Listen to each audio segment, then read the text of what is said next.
Hi, I'm Caroline, and today I'm going to share some movement to support pain around the coccyx or the tailbone. So it's something that has been requested, and a few people have asked me to maybe create something for this.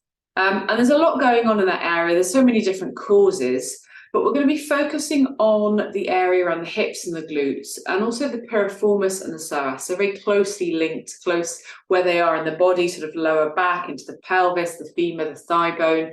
So what we're trying to do here is kind of stretch, create space in those areas.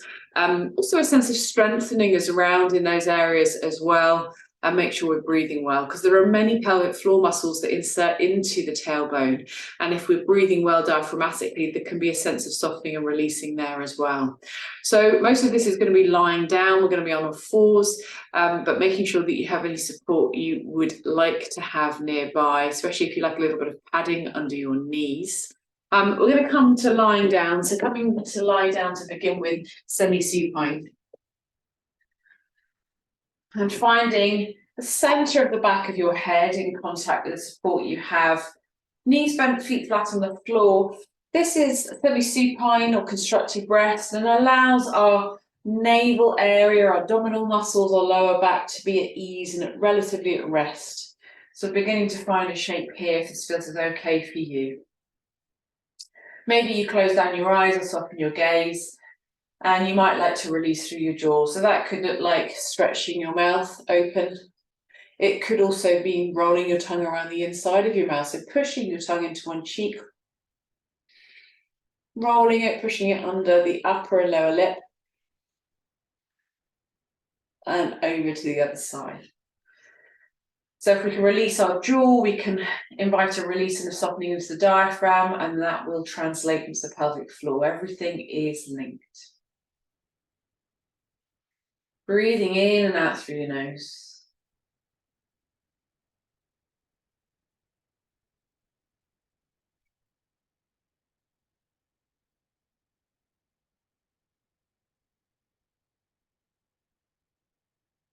Taking a few breaths here as you settle into stillness for a moment.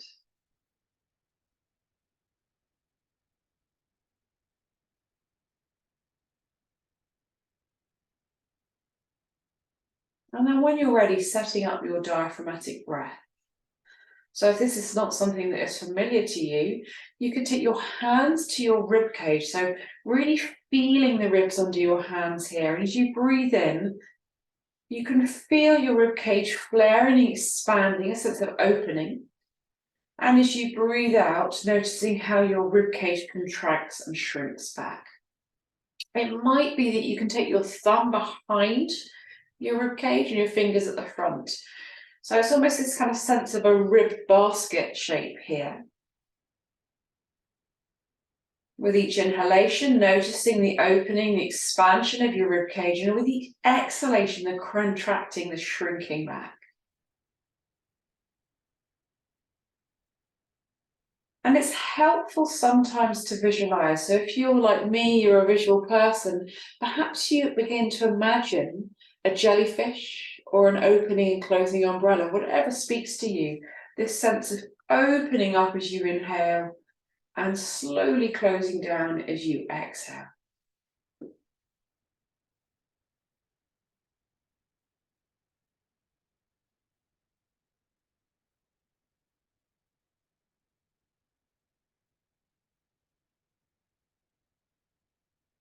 And it's this movement here of the rib cage that signals or tells us our diaphragm is working well.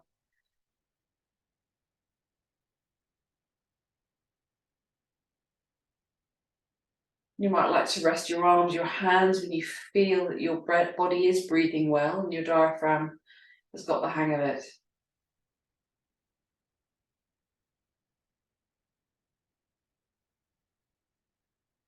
And as much as you can through this session, diaphragmatically breathing, so encouraging that same breath as you come through the movements and the stretches and the shapes. So we're going to begin when you're ready to draw our right knee in for a hug. Likely to feel this around the hips, the glutes area, maybe even the lower back. So you can decide how far you'd like to take it. Maybe you draw the knee a little closer into the chest for a stronger stretch. It might be that you extend your left leg away if that's what you would like to do. So making sure that you feel the stretch that you take, or the sensation of the stretch with each shape of movement we take is okay for you. There's no strain at all. There's a sense of your breath flowing well, easeful.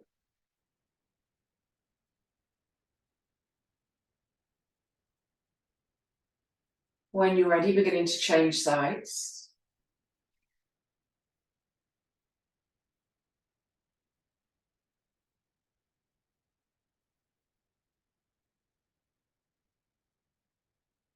And it might be the depth that you take on this side or the shape you take on this side is different, and that's okay. We're not symmetrical. It's going to feel very different.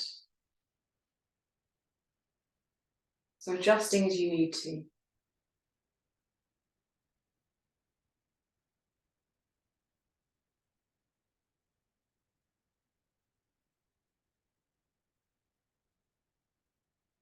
In your own time, releasing the left foot back down, pausing for a moment.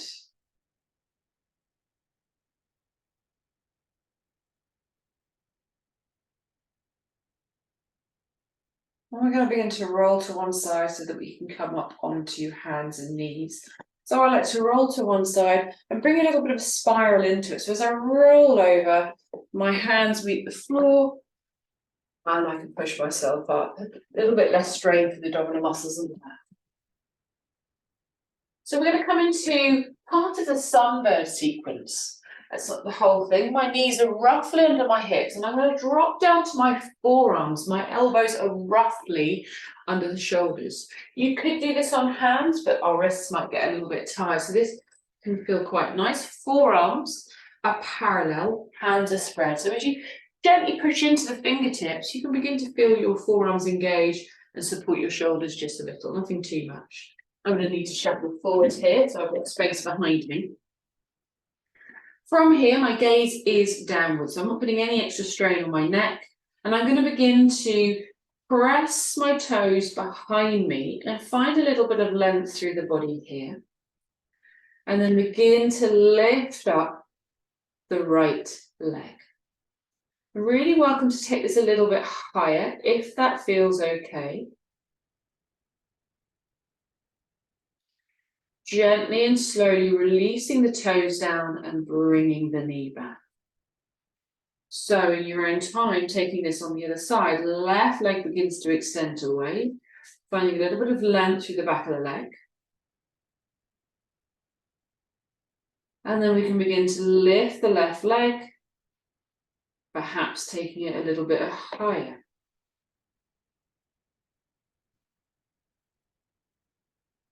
Gently easing the leg down and drawing the knee back to the starting position. So you might like to take this 2 to 4 times. I'm going to go for 2 rounds today. So this second round, releasing the toes away, lifting the leg up. And as you take these movements and perhaps focus on them, just check in with your jaw, make sure it's soft, it's relaxed, and perhaps with your breath, rib cage, diaphragmatic breath, gently releasing the leg down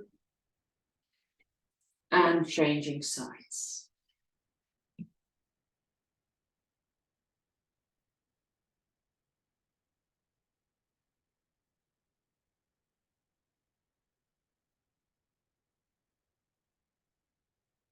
Left leg coming to rest. If you're going for a few more rounds, please do. And then I'm going to choose to sit back in child, but this isn't always accessible for all of us, depending on our knees and our hips. So an alternative would be to gently and slowly roll onto your back and bring your knees into a hug. So I call this an upside down child, also known as Apanasana. So either one.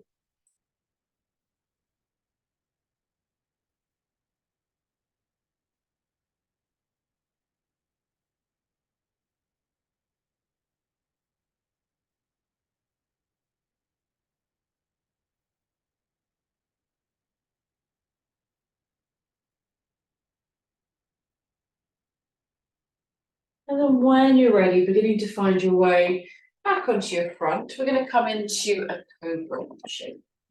Bhujangasana. So, two options here. It could be more active as we have the elbows close in and we rise up, or it could be a little bit more passive. And I've got a couple of cushions here. I'm going to pop them under my chest and I can rest in the shape with a little bit of support. You might have a bolster and want to go a little bit deeper. So up to you. You could float in and out, especially if it feels strong.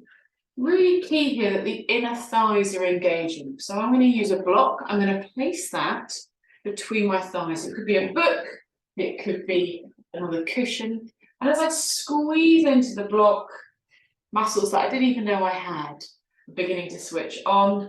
And that's taking that nipping pain that I sometimes get in my lower back. So I know many people talk about a nipping pain in the lower back in Cobra. We engage these muscles, it supports everything there. So here a little bit of strengthening and stretching all at the same time. I've almost come into a variation here called Sphinx with my elbows on the floor. Begin to find perhaps a slightly deeper shape and seal. So my hands go out into more of a 45-degree angle and I go a little bit deeper. So these are all just different options to explore. These may feel too strong. And if they feel too strong, if your body is saying no, please do listen. Ease out. Take the variation that suits you. It might just be a really soft, gentle cobra. I'm going to be here for about 4 to 6 more breaths if that feels possible for you, but as always, resting if your body's asking you to.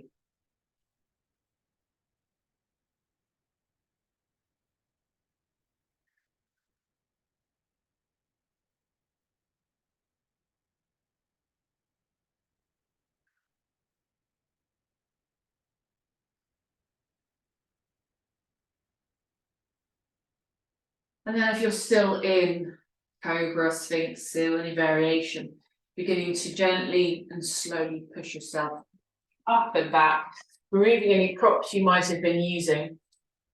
And because this is also, or that was also a back bend, we want to ease out the spine again. So I'm going to come into a couple of rounds of cat-cow. You may prefer to come into a child or apanasana as we did before. Setting up the wrists, the hands spreading, fingers wide, inner elbow, smiling towards each other with a soft bend, and slowly dropping into cow and rolling up into cat. Slowly and gently, we're bringing a little bit of a counter pose, a counter shape to what we were doing before. A little bit of movement here.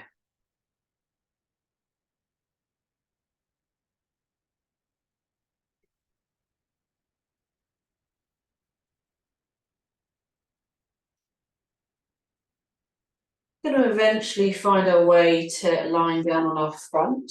So beginning to find yourself lying down. I'm going to stack my hands here and turn my head to one side. So I'm turning my head to the right. My hands are stacked, creating a little bit of a pillow. So just finding a shape for your head, your neck and support that's going to work for you. It might be different. And then from here, I'm going to lift my right leg up. So maybe it's just a little bit. Perhaps it's a lot. You can decide how far you want to go. You can even point your toes, raise the right leg up, trying to keep the hips and pelvis in contact with the floor. So you think about those frontal hip bones that stick out the front of our bodies. We want to try and keep them grounded as much as we can, and then beginning to allow the leg to drop back down. And if you find the floor, or if you're using a mat, a little bit hard from the hips, you could fold a blanket and have a little bit of extra cushioning and support there. When you're ready, moving to the side, so it might just be a little lift for a couple of breaths. Perhaps you take it a little bit higher, even pointing the toes, lengthening through the leg, and then gently releasing. And take a rest between each movement. So again, a bit like our sunbird, Trikonasana, we could take up to sort of 2 to 4 movements here. Taking your time.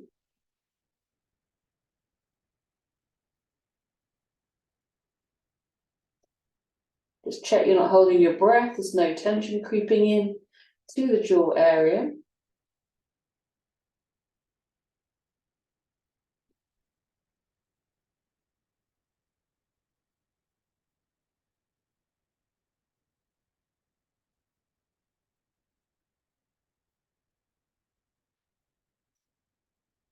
And if you have had your head turned in one direction, you might like to turn your head in the other direction to bring balance.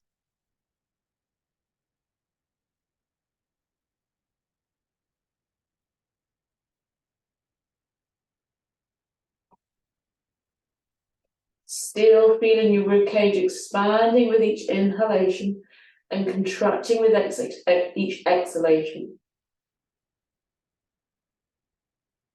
And in this lying down shape, it might be that you begin to focus in a slightly different way. So you breathe in, it's almost as if you're trying to push your belly into the floor beneath you. Feeling your ribcage expand. And then gently softening with the exhalation.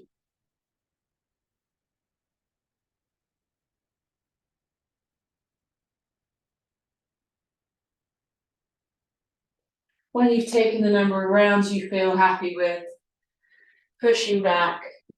Once again, child's pose, Apanasana, or knee hug on the back. Perhaps there's a couple of cat-cows. What is going to feel supported for you to bring balance to the back of the body? So if we've arched the spine in one direction, we'll just take it in the opposite direction.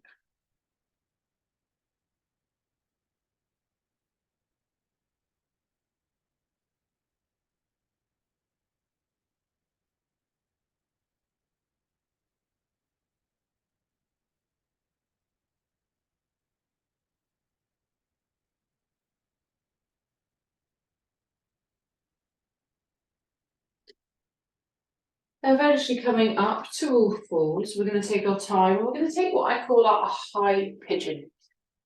Not all knees like this, so I'll give an alternative once I've demonstrated this version. My right knee is coming towards my right wrist, and my right heel is moving over towards the left-hand side of the mat. So I've kind of a bit of an angle here. It's almost sort of 45 degrees, not quite. And then my left foot is reaching back. And this is where I'm going to be. I might be on fists here and call this my high pigeon. For those who are familiar with this shape and perhaps you want to go a little bit deeper, you can begin to drop the left knee, reach the foot away, and perhaps even drop down. Maybe your head rests on the floor, you create a pillow for your head. The alternative to this is lying on your back. So coming back to our semi-supine shape, outside of the right foot, coming to the front of the left knee, you could begin to push the leg away just a little, so the inside of the thigh, avoiding any tension or pressure on the right knee, coming here. So that's another option. Wherever you are, maybe for about 4 to 6 breaths.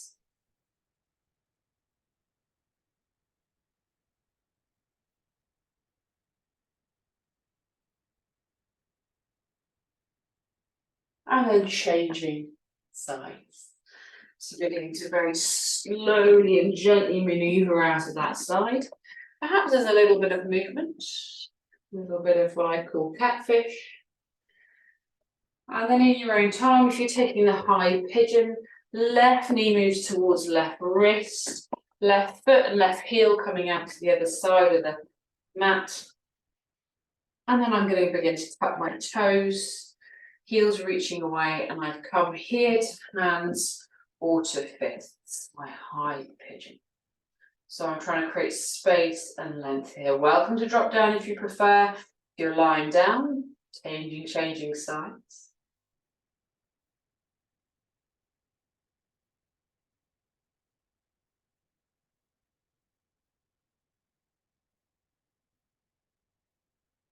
And when you've taken your 4 to 6 breaths, slowly easing out. And again, finding any movement here that feels helpful. So I quite like to bring my knees to the ground, about hip distance apart. So our tabletop shape, and begin to shift the hips from side to side. You may even find some gentle circlings really helpful.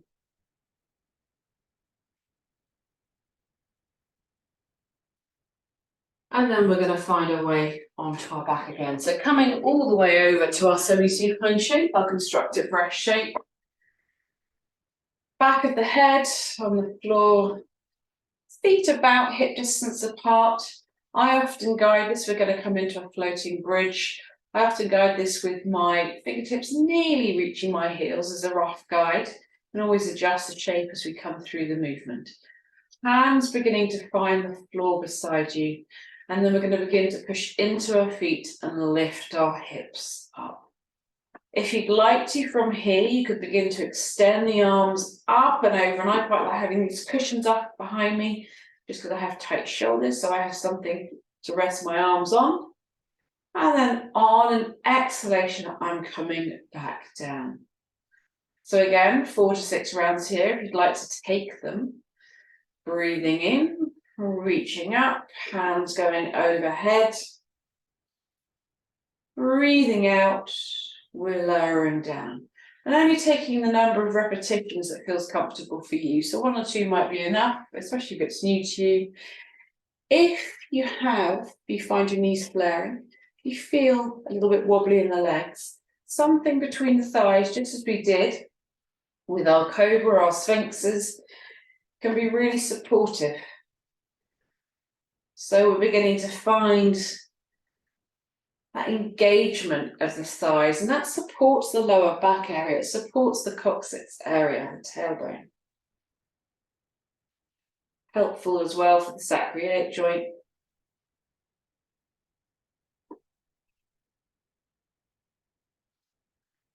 And when you've taken the number of rounds that feels right for you, taking a moment here to rest.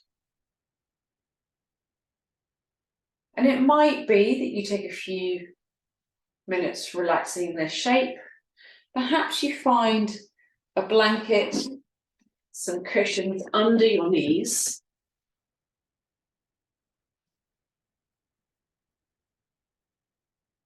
Allowing your lower back, your deep abdominal muscles to be supported here with a bit of support under the knees as well.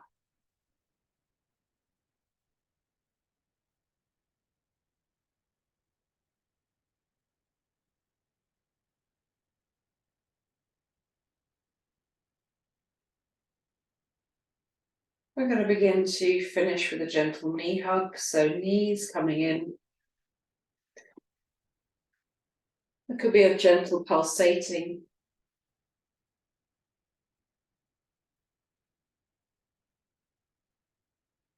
Perhaps even some circling here. I've got my knees stuck together, gently drawing circles, maybe changing direction here.